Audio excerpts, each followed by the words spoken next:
Magaling ka na. Grabe na ng makeup artist ko, naka-dextrose. So, ayan guys, so nag-wonder kung bakit may dextrose yung anak ko, si Jewel. Kasi nga meron siya kasi siyang sakit, LBM, at saka nagsusuka, kaya kailangan siyang lagyan ko ng dextrose kasi nag-start na kasi siya ng na mag-dehydrate.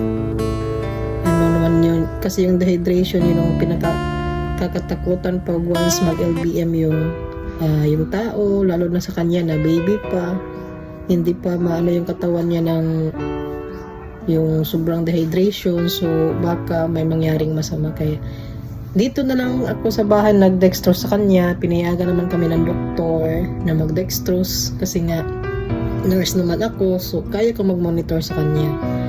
Pero kung hindi ka naman nurse, hindi pwede yun na mag-dextrose ka sa bahay kasi nga delikado rin kasi pag hindi mo na monitor yung mga fluids na na papasok sa katawan, baka sobra naman kulang. Kaya mas okay talaga pag yung may medical knowledge. Pero kung mayroon ka naman ng kakilalang nurse o family, pwede naman yun as long as pinayagan ka ng doktor.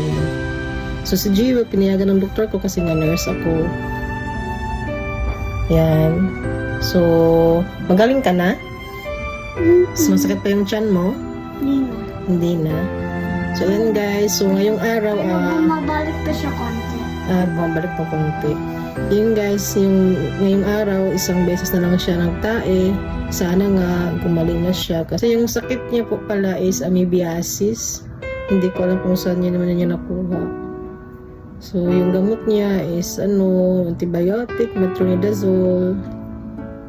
Kailangan niyang uminom talaga, di ba ha? Kailangan mong uminom. Gusto mo yung mag-liters?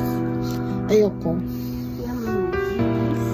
Yun lang po guys. Sana i-pray niyo po si Jewel na gumaling na at hindi na bumalik yung sakit niya. Thank you guys. Don't